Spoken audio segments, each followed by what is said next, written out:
Hello, আমাদের সকলকে স্বাগত জানাই আমার ইউটিউব চ্যানেল লেটস স্পিচে। আজকে আমরা খুবই গুরুত্বপূর্ণ একটি বিষয় নিয়ে আলোচনা করব। বিষয়টি হলো তৃতীয় শ্রেণীদের কলা ও কর্মশিক্ষা। তোমরা জানো যে তোমাদের পরীক্ষা শুরু হয়ে গেছে। এখন তোমাদের একটাই কাজ, এই সকল প্রশ্নগুলোকে বেশি বেশি করে প্র্যাকটিস করা। আর তোমাদের কলা ও কর্মশিক্ষা পরীক্ষা কিন্তু খুব তাড়াতাড়ি অর্থাৎ শেষের দিকে হতে চলেছে। তাই অতি অবশ্যই তোমরা আজকের এই 100% কমনযোগ্য প্রশ্নোত্তর পর্ব ভিডিওটা প্রথম থেকে শেষ পর্যন্ত দেখো। তাহলে তোমরা বুঝতে পারবে যে তোমাদের পরীক্ষাতে হুবহু কমন আসতে চলেছে। তাই অতি অবশ্যই ভিডিওটা শেষ পর্যন্ত দেখো। ভিডিওটা ভালো লাগলে চ্যানেলটিকে সাবস্ক্রাইব করো, ভিডিওটিকে লাইক করো। তুমি যেমন দেখছো তোমার বন্ধুর মাঝেও ভিডিওটিকে শেয়ার করো। তাহলে শুরু করা যাক আজকের আমাদের মূল বিষয়।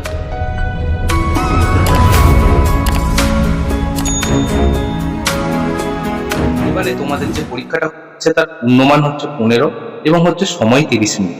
দেখো এখানে আছে বিদ্যালয়ের নাম, তোমরা তোমাদের বিদ্যালয়ের নাম লিখবে, শিক্ষার্থীর নাম তোমরা তোমাদের নিজেদের নাম লিখবে এবং ক্রমিক সংখ্যা অর্থাৎ তোমাদের রোল নম্বর কত এখানটায় লিখে দেবে। একের দাগের প্রশ্ন কি বলছে দেখো, পশ্চিমবাংলায় রঙ্গোলি আরিপন আলপনা নাকি কোলাম নামে পরিচিত? তাহলে সঠিক উত্তর কি হবে? আলপনা।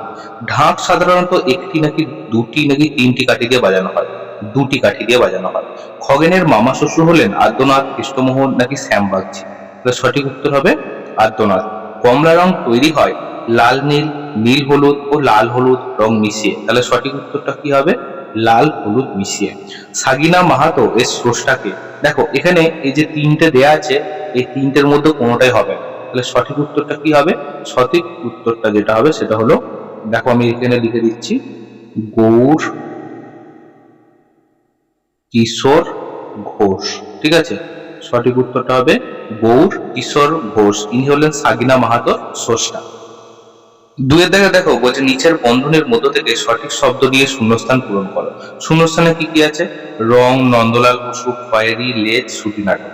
বলছে লাল, কালো ও হলুদ এর রঙের মিশ্রণে কোন রং তৈরি হয়? তাহলে এটা কি হবে? এটা হবে খয়েরি রং তৈরি হয়। তাহলে আমরা এখানে খয়েরি কথাটা লিখবো। ছোট বা অল্প দৈর্ঘ্যের নাটককে কি বলে? ছোট বা অল্প দৈর্ঘ্যের নাটককে বলা হয় শ্রুতি নাটক। শ্রুতি নাটক। সহজ পাঠের বইগুলো ছবি এঁকেছেন কে? নন্দলাল বসু। নন্দলাল বসু ছবি এঁকেছেন। পরের প্রশ্ন বলছে রঙ্গোলি শিশুদের ড্যাশ শনাক্তকরণের দক্ষতা বাড়িয়ে দেয়। তাহলে এটা কি হবে? এটা ওদের রং শনাক্তকরণের দক্ষতা বাড়িয়ে দেয়। মাছি ড্যাশ চেয়েছিল সুন্দর হওয়ার জন্য? মাছি কি চেয়েছিল? মাছি লেজ চেয়েছিল সুন্দর হওয়ার জন্য। এর দাগের প্রশ্ন দেখো বলছে শ্রুতি নাটক কাকে বলে? তাহলে শ্রুতি নাটক কাকে বলে? যে মঞ্চে অভিনয় না করে, তাহলে আমরা এখানে লিখব যে মঞ্চে অভিনয় না করে শোনার মাধ্যমে যে নাটক পরিবেশিত হয়। শোনার মাধ্যমে যে নাটক পরিবেশিত হয় তাকে বলবো আমরা শ্রুতি নাটক। নন্দলাল বসু কি কি সম্মানে সম্মানিত হয়েছে? তাহলে নন্দলাল বসু কি কি সম্মানে সম্মানিত হয়েছে? তাহলে প্রথমটা হবে কি? দেশি কোত্তম। ঠিক আছে, তাহলে এখানটা আমরা লিখবো দেশি কোত্তম।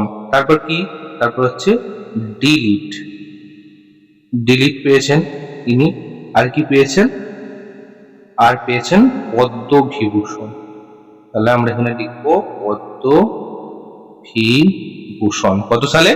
1954, অর্থাৎ 1954 সালে ইনি পেয়েছেন। পরের প্রশ্ন দেখো বলছে থার্ড থিয়েটারের জনক কে? থার্ড থিয়েটারের জনক হলেন বাদল সরকার। তাহলে আমরা এখানে লিখে দেবো বাদল সরকার থার্ড থিয়েটারের একজন জনক। অব্যবহৃত বিভিন্ন জিনিসপত্র বা হাতের কাজের মাধ্যমে শিক্ষার্থীদের কিসের বিকাশ ঘটানো যায়? তাহলে এখান থেকে সঠিক উত্তর কি হবে? এখান থেকে সঠিক উত্তর হবে সৃজনশীলতা।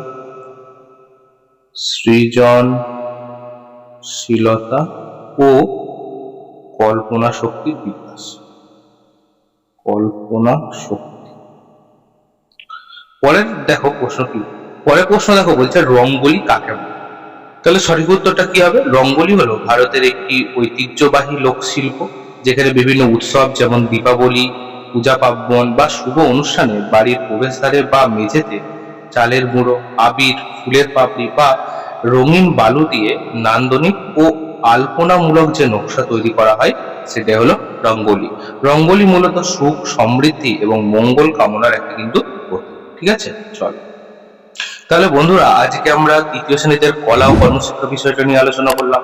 ভিডিওটা যদি ভালো লাগে অবশ্যই চ্যানেলটিকে সাবস্ক্রাইব করো। তাহলে দেখা হচ্ছে অন্য কোনো ভিডিওতে, অন্য কোনো দিন। আপনার থ্যাংকস ফর ওয়াচিং। বেস্ট।